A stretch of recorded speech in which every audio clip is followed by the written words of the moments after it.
आपको कहना चाहता हूँ, कोई भी जंग तब तक चलती है जब तक सेनापति जिंदा रहता है। ये सुनो, क्या आप लोग जिंदा रहेंगे? टिके रहेंगे? मजबूत निर्णय के साथ बने रहेंगे?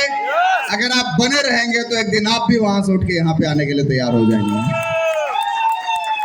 यस, ये जोश बरकरार रखिए। कुछ लोग का जोश कुछ दिन में ठंडा हो जाता है। चाहिए ये दुनिया एक रंगमंच है, कोई ड्रामा होना चाहिए कि सिर्फ रेंगना था तो इंसान नहीं कीड़े होते, और इंसान बने हैं तो कोई कारनामा होना चाहिए।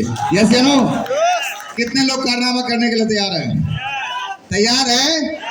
तैयार है? ये बिजनेस आपको मौका दे रहा है। ये बिजनेस है क्या? आरसीएम बिजनेस, जिसको आप जान रहे हैं, ये बिजनेस इस धरती का 8वां अजूबा है। क्या है? क्या है? क्या है साहब? किसी व्यक्ति को बाहर बोलिए कि आज मैं एक व्यक्ति से मिलके आया हूं जो 0 रुपया लगा के 3 करोड़ का महीने का टर्नओवर कर रहा है। बोले पगला गए हो तुमको बेवकूफ बना रहा है। वो मानेगा ही नहीं। क्यों नहीं मानेगा? क्योंकि ये बिजनेस इस धरती का 8वां अजूबा है, वो हर किसी के समझ में नहीं आने वाला। यस या नो? यस या नो?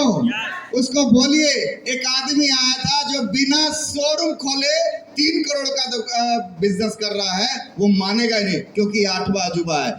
आप किसी को बोलिए कि यहाँ पे सीखने का पैसा आता है, वो मानेगा ही नहीं। अरे सीखने का देना होता आता नहीं है, ये सिस्टम बोल रहा है कि सीखने का भी आता है, वो मानेगा नहीं क्योंकि ये बिजनेस 8वां अजूबा है। यस या नो?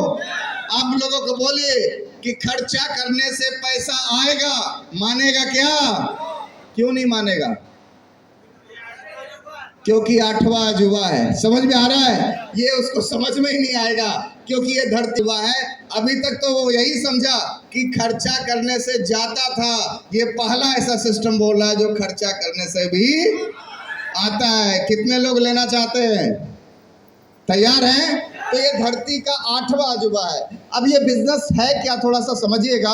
आरसीएम बिजनेस, हम लोग आरसीएम बिजनेस को समझ रहे हैं, आरसीएम बिजनेस को जान रहे हैं। आरसीएम